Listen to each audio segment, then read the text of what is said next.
Europe we have since 30 years legislation on animal welfare. It's quite a unique approach comparing with the rest of the world. And we have started in this process because it was called by the need to harmonize a market, that is the European Union market, was not motivated by animal protection needs. It's funny to say that day by day the concept of animal protection, of animal welfare, became instead the real motivation of discussing legislation in this area.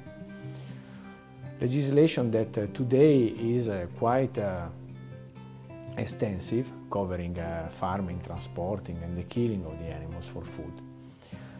But the question if we need more legislation is a very important question, because now that this issue is growing up and is having an important value in the food chain, more and more certification systems, voluntary systems are popping up. Even a farmer or someone that is transporting an animal could achieve a quality that is really related to good practices in feeding them, in transporting them.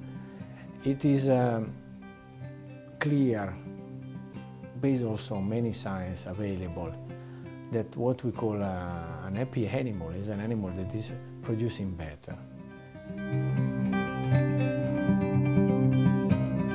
More and more people, especially in Europe, are getting into what they buy values, they are looking into values that are not only the taste, but also how much, for example, an animal is respected, or how much care you have in feeding this animal, or even how much you respect the environment. These values are going all together, and in the food chain, so we don't speak only about safety.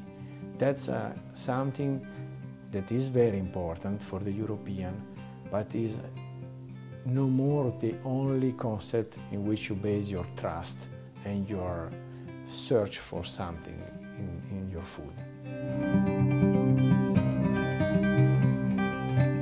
We have to work into raising as much as possible awareness of what we need with our trading partner, signing as much as possible agreement in terms of cooperation to allow also transfer of knowledge in a way that producer outside the EU will apply and will enforce animal welfare standards and bring that to Europe. Not only for the producing animals, where respecting and farming them properly is getting better productivity and higher competitiveness, but also with the use of experimental animals, or when you speak about wild animals kept in captivity, and issues that are related so to the protection of animals per se. It's very important to mention also what we are doing thanks to organizations like FAO or OIE. Of course, it's not sufficient to have the standards, it's very important to apply them.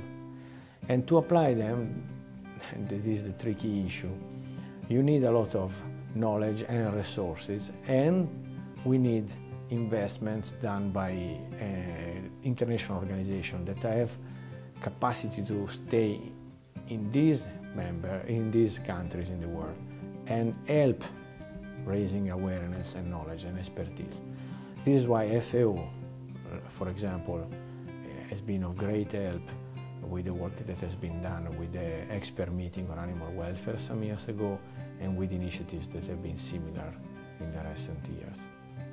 We will continue like that because this is probably the most promising way and the only way today actually to work on welfare at the international level.